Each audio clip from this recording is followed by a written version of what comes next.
Ecos de lo invisible. Las sombras que no debían estar primero, el susurro de los globos de papel, el aire en las afueras del pueblo, tenía un sabor distinto, una mezcla de tierra húmeda, eucaliptos y el rancio aroma de lo que ha permanecido cerrado por décadas. Para Elena y su esposo, aquella antigua casa de campo representaba el inicio de una vida sosegada, lejos del estrépito de la ciudad. Un refugio donde su pequeño hijo Tomás, de apenas 4 años, pudiera correr con libertad.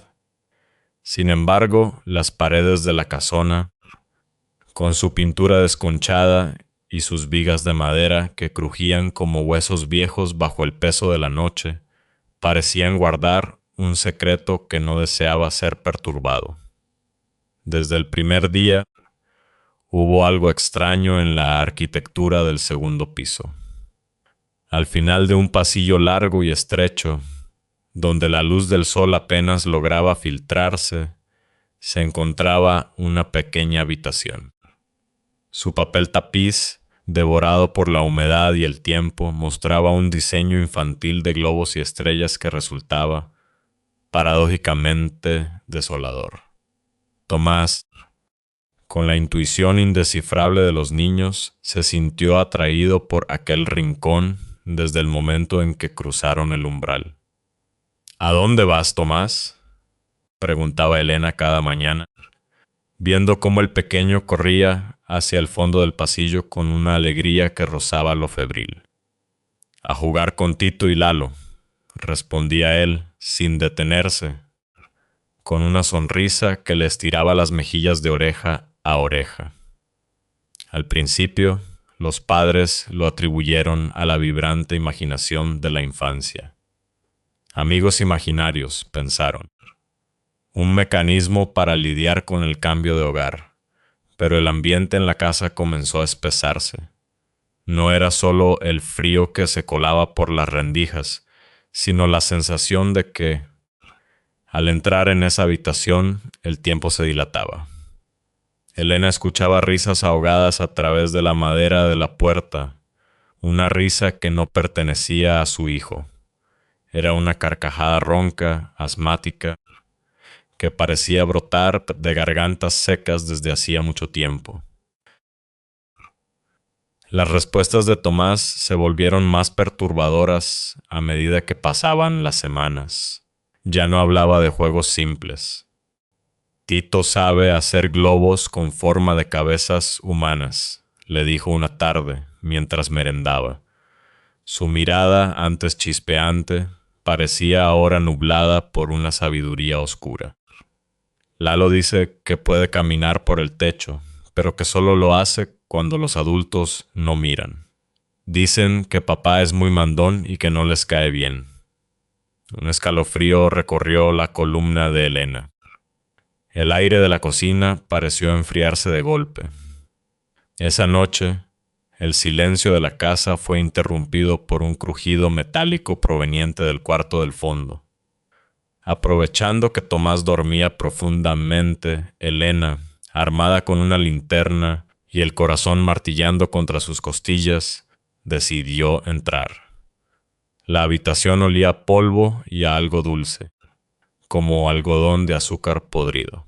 En una esquina, medio oculto por las sombras, descansaba un antiguo baúl de madera reforzado con hierro oxidado. Al abrirlo, el chirrido de las bisagras sonó como un grito en la noche. Dentro, la linterna iluminó una escena dantesca. Narices rojas de goma endurecida, pelucas de colores deshilachadas que parecían jirones de cuero cabelludo, y una serie de fotografías en blanco y negro, amarillentas por los años. En las fotos, 2 hombres con maquillaje de payaso, de sonrisas pintadas que no llegaban a unos ojos tristes y vacíos, posaban en fiestas infantiles. Eran imágenes de los años 50. Pero la última fotografía fue la que hizo que Elena soltara un grito ahogado. En ella se veía esa misma habitación con el mismo papel de globos y un niño sentado entre los dos payasos. El niño no sonreía. Sus ojos reflejaban un terror absoluto.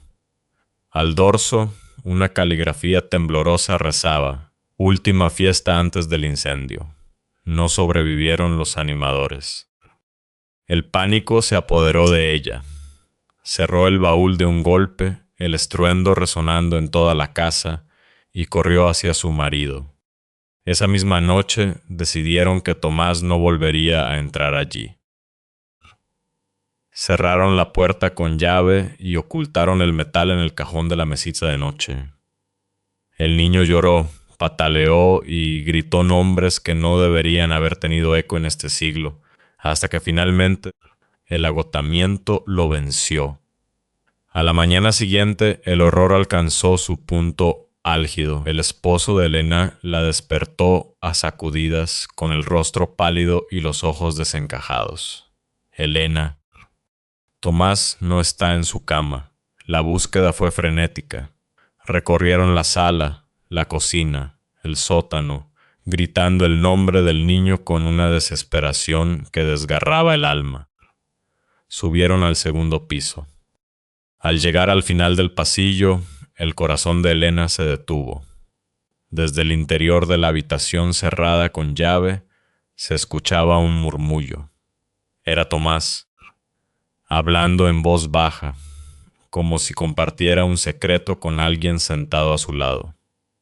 Intentaron girar el pomo, pero la puerta estaba bloqueada por dentro, a pesar de que la llave seguía en el cajón del dormitorio principal. Elena corrió por ella, con las manos temblando tanto que apenas podía encajarla en la cerradura. Al abrirla, el frío que salió del cuarto era glacial. Tomás estaba sentado en medio de la habitación, rodeado de una lluvia de confeti de colores que parecía haber caído del techo. Su mirada estaba perdida, fija en un punto vacío del aire. Alrededor de su cuello, un hilo invisible parecía apretar ligeramente. «Tito me dijo que ya no confías en ellos», susurró el niño cuando Elena lo tomó en brazos, sacándolo de allí como si huyera de un incendio. «Y dice que eso es muy, muy peligroso». No esperaron a que cayera la noche. Empacaron lo esencial y abandonaron la casa de campo, dejando atrás el baúl, las fotos y el eco de las risas de Tito y Lalo. Años después, Tomás no recordaría a los payasos, pero Elena nunca olvidaría el aroma a algodón de azúcar podrido y la sensación de que, en aquella habitación, los muertos seguían esperando que alguien más se uniera a su eterna y macabra fiesta. 2. El doble de la cuarta dimensión. En las bulliciosas calles de una ciudad japonesa, el joven Hugh vivía su adolescencia con la rutina predecible de un estudiante de 14 años. Era un chico de pocas palabras, uno de esos observadores que prefieren el silencio de la escucha a la algarabía del protagonismo. Aquel miércoles parecía no diferenciarse de ningún otro. Caminó con su grupo de amigos desde el colegio, escuchando sus debates sobre videojuegos y planes para el fin de semana. Como siempre, se despidió de ellos en el cruce principal para dirigirse a la estación de tren. Su casa quedaba en la periferia y el trayecto era largo. Hugh recordaba perfectamente el olor a metal de los rieles, el sonido del anuncio por megafonía y el balanceo del vagón. Al llegar a su hogar, saludó a su abuela con una reverencia respetuosa, cenó en silencio y se sumergió en el sueño profundo del agotamiento escolar. Sin embargo, el jueves trajo consigo una grieta en la realidad. Al entrar en el aula, Hugh intentó integrarse a la conversación que sus amigos habían mantenido el día anterior. Mencionó un detalle específico sobre lo que habían hablado durante el camino a casa. El silencio que siguió fue sepulcral. Sus amigos lo miraron como si estuvieran viendo a un fantasma. ¿Cómo sabes eso, Hugh?, preguntó uno de ellos, retrocediendo un paso. Lo hablamos ayer mientras caminábamos hacia el tren, respondió él, extrañado. Eso es imposible, dijo otro, con la voz temblorosa. Ayer no viniste a clase. No estuviste con nosotros en ningún momento. Hugh rió pensando que era una broma pesada. Pero los rostros de sus compañeros no mostraban ni una pizca de burla, solo una confusión genuina que rayaba en el miedo. Para probar que estaba en lo cierto, respondió a cada pregunta que le hicieron sobre la charla del día anterior. Acertó en todo, los chistes, las anécdotas, hasta las quejas sobre los profesores. Sus amigos palidecieron. Decidido a terminar con la farsa, Hugh fue a buscar a su maestra, pero la respuesta de la mujer fue una estocada directa a su cordura. Ayer no asististe al colegio, Hugh. Tu asiento estuvo vacío todo el día. El mundo comenzó a dar vueltas. El joven regresó a casa con el corazón latiéndole en los oídos. ¿Cómo podía tener recuerdos tan nítidos de un día que, según todos los demás, no había existido para él? Al cruzar el umbral de su casa, buscó a su abuela, la mujer que siempre tenía una explicación para los misterios del espíritu.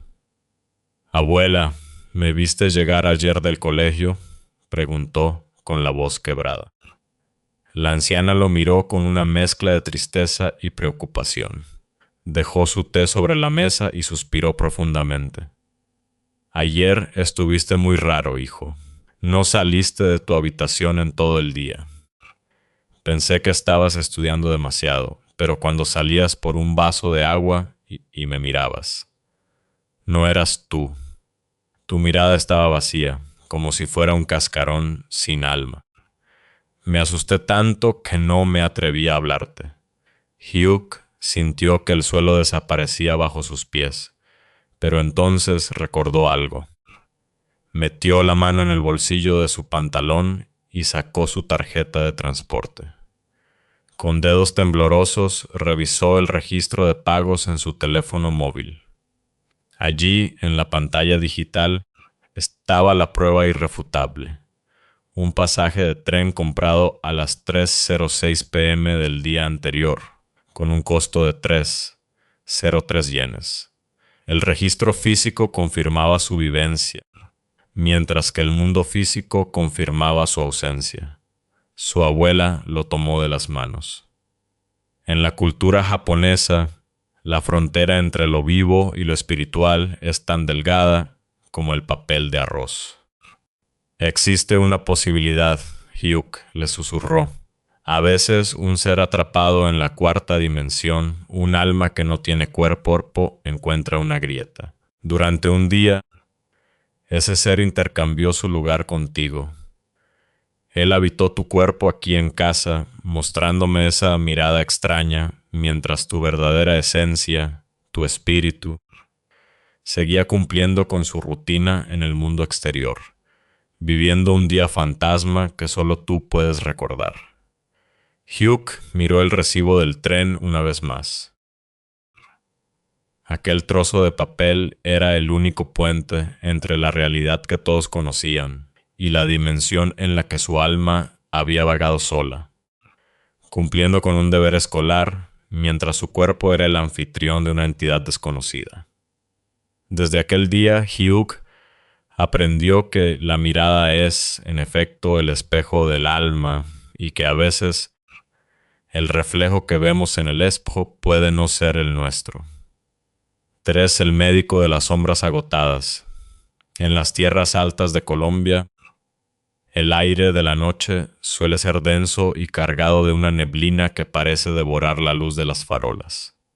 Allí, en un hospital de estructura colonial cerca de Bogotá, una joven interna de medicina descubrió que los hospitales no solo albergan a los enfermos, sino también a los que se negaron a marcharse tras el último suspiro. El hospital era un laberinto de piedra y techos altos. La vivienda de los médicos internos estaba situada justo detrás del edificio principal. Durante el día, el bullicio de las rondas médicas y el llanto de los pacientes llenaban los pasillos, pero al caer el sol, el lugar se transformaba en un mausoleo de ecos. Los turnos nocturnos se hacían en solitario, una prueba de fuego para los nervios de cualquier estudiante. Una noche, mientras la joven descansaba en la vivienda médica, recibió una llamada del servicio de geriatría. Debía cruzar el hospital para atender una emergencia menor. El camino era largo y particularmente tétrico. Un pasillo interminable donde las estancias estaban conectadas entre sí. Para avanzar, debía entrar en la cocina, salir al comedor, cruzar el auditorio y finalmente llegar a una zona donde un túnel conectaba con urgencias y una escalera subía a los pisos superiores. El silencio era absoluto, roto solo por el sonido rítmico de sus propios pasos sobre el linóleo frío. Las luces del hospital funcionaban con sensores de movimiento. Con cada paso que daba, una lámpara fluorescente parpadeaba y se encendía sobre su cabeza, dejando el tramo anterior en una oscuridad absoluta. Era como ser perseguida por la luz y precedida por la sombra. Al acercarse a la última puerta, la que daba al túnel de urgencias, sucedió algo que desafiaba la lógica de los sensores. La luz al otro lado de la puerta se encendió de repente, antes de que ella cruzara el umbral. Alguien viene, pensó, sintiendo un alivio momentáneo ante la idea de compañía humana. Sin embargo, conocía perfectamente el alcance de esos sensores. Llevaba semanas haciendo ese recorrido. Aquella luz no se había encendido por ella. Se había encendido por alguien que ya estaba allí. Al cruzar la puerta, se quedó paralizada. Justo debajo de la lámpara, en el centro exacto de un cono de luz focal que parecía un foco de teatro, había un hombre.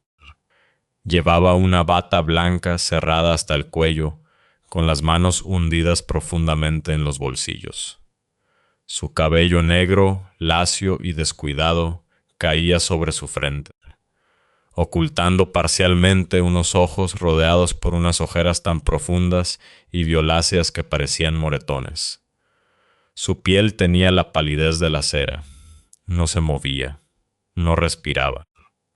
Simplemente estaba allí, estático, emanando una fatiga que trascendía la vida. Parecía un médico consumido por un turno que nunca terminaba. Un hombre que había muerto de agotamiento y cuya alma seguía esperando el relevo. El terror frío y punzante se apoderó de la interna. No hubo palabras ni saludos. Ella echó a correr hacia las escaleras con una fuerza que no sabía que poseía. Lo más aterrador fue que mientras corría, las luces dejaron de reaccionar. Los sensores no detectaban su paso, como si ella misma se hubiera vuelto invisible o como si la presencia del médico hubiera drenado la energía del lugar. Llegó a la planta de geriatría sin aliento, con el rostro blanco como el papel. La enfermera jefe, una mujer mayor que había visto pasar a generaciones de médicos, solo necesitó mirarla para entender. «¿Viste al doctor de las ojeras, verdad?», preguntó la enfermera, mientras le servía un vaso de agua aromática caliente. «¿Quién es?», logró articular la joven con los dientes castañeando.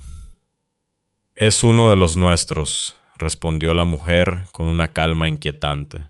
«Médicos murieron en cumplimiento del deber, por enfermedades contagiadas o por puro agotamiento.